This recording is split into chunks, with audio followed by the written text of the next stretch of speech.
हरी भरी पहाड़ियों के बीच बसे एक अनोखे गांव में केशव नाम का एक कुशल बुनकर रहता था। उनके हाथ लयबद्ध तरीके से चलते थे, जिससे करघे पर जटिल पैटर्न बनते थे। उनकी शिल्प कौशल दूर दूर तक प्रसिद्ध थी और लोग उनके बुने हुए कपड़ों की सुंदरता से आश्चर्यचकित थे। एक दिन राघव नाम का एक धनी व्यापारी केशव के साधारण निवास पर आया। राघव ने केशव की प्रतिभा के बारे में सुना था और उसने अपनी बेटी की शादी के लिए एक विशेष रेशम साड़ी बनाने की मांग की थी। उन्होंने अपने इच्छित रंगों, रूपांकणों और अलंकरणों का वर्णन किया और इस बात पर जोर दिया कि यह साड़ी उत्तम होनी चाहिए। केशव ने चुनौती को उत्साहपूर्वक स्वीकार किया। उन्होंने योजना बनाने, बेहतरीन धागों का चयन करने और साड़ी की कल्पना करने में दिन और रात बिता दिए। लेकिन जैसे जैसे वह काम करता गया, उसके मन में संदेह घर कर गया। केशव सोचने लगा, अगर रंग आपस में टकरा गए तो क्या होगा? यदि साड़ी सुंदर नहीं हुई तो क्या होगा?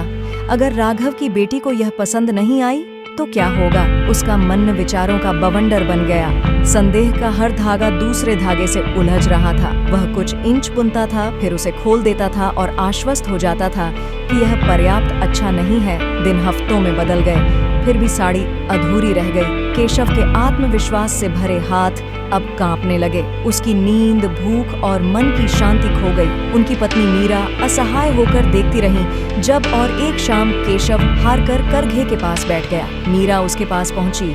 उसकी आंखें चिंता से भर गईं। उसने उन्हें भगवद गीता से भगवान कृष्ण की शिक्षाओं की याद दिलाई, वह पवित्र ग्रंथ जिसमें जीवन की दुविधाओं का उत्तर है। उसने धीरे से कहा, केशव, याद करो भगवान श्री कृष्ण ने युद्ध के मैदान में अर्जुन से क्या कहा था। हमारा दिमाग बेचैन बंदरों की तरह है जो एक शाखा से दूसरी शाखा पर कूदते रहते हैं। जरूरत से ज्यादा सोचना हमारे निर्णय को धूमिल कर देता है, ठीक वैसे ही जैसे क्रोध हमारी याददाश्त को धूमिल कर देता है। मीरा की बुद्धिमत्ता से प्रभावित होकर केशव ने अपने आंसू पोंछे। उसे एहसास हुआ कि उसके अत्यधिक सोच ने उसे अपंग बना दिया है। अशांत मन की तरह वह वर्तमान क्षण और सृजन के आनंद को भूल गया था। नए दृढ़ संकल्प के साथ केशव करघे पर लौट आया। वह बिना किसी हिचकिचाहट के अपनी प्रवृत्ति पर भरोसा करते हुए बुनाई करने लगा। साड़ी ने आकार लेना शुरू कर दिया, रंगों, नाजुक पैटर्न और प्यार का सामंजस्यपूर्ण मिश्रण। जैसे ही केशव ने राघव की बेटी को साड़ी भेंट की, उसे शांति का एहसास हुआ। जब राघव ने देखा तो उसकी आंखें आश्चर्य से फैल गईं। यह साड़ी उसकी कल्पना से कहीं अधिक उत्तम थी।